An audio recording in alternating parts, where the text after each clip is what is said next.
Njohësi politikave Avni Arifi ka reaguar ashpër ndaj sulmeve të ish kryediplomatës Donika Gërvalla Shfarz dhe ish kryeministit Albin Kurti bërë ndaj kompanisë Devoli, duke theksuar se ajo është ndër kontribuesit më të mëdhenj në ekonominë e Kosovës dhe sipas tij sulme ndaj saj vijnë nga dështak politik dhe njerëz pa rezultate, ndërsa vetëvendosi akuzon për stagnim dhe për çarje. Sipas tij, rreth 4.000 familje shqiptare në fund të çdo muaji e marrin pagën nga kompania Devoli, si dhe rreth 15.000 familje të bashkëpunëtorëve të jashtëm të kësaj korporate. Arifi akuzoi kryeministin detyrë Albin Kurti se nuk tregon se 1/4 e eksportit vjen nga kompania Devolve, ndërkaq miliona euro janë taksat që kjo korporat i derdh në buxhetin e shtetit Kosovës dhe me vite konsiderohet si tatim paguesi më i madh i shtetit Kosovës.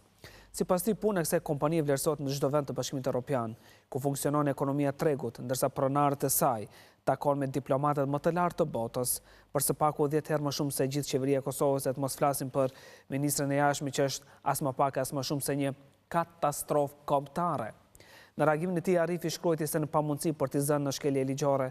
të mëdhenja të vegjël të vetëvendosjes, si mbeturina të marksizëm-leninizmit, për jargen, për qyrën dhe flishin, sepse diku në dokumentet e shkëlqimit pas ka qenë shkruar peq në vend të peës, me demek këta që kanë patriot dhe Devollët që kanë njerëz me lidhje me Serbinë. Të gjithë ata që kanë dështuar në jetë në gjithçka i shajnë dhe i fyejnë Devollët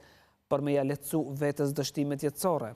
Sipas Arifit, në paqe dhe në liri, patriot nuk është ai që shkruan fjalime patriotike, por ai që kontribon në zhvillimin e vendit. Devollë vetëm në 5 vitet e fundit ka kontribuar më shumë se gjithë organizata e quajtur vetëvendosje. Arifi shtoi se ata përveç urës së Staradranit të nuk kanë zhvilluar asgjë, përkundrazi e kanë stagnuar këtë vend. Ai garantoi se për sa kohë që vetëvendosja do të jetë në udhëheqje të Kosovës, nuk do të ketë kurrë zhvillim, por vetëm stagnim, përçarje, urrëtie dhe konfrontim me të gjithë.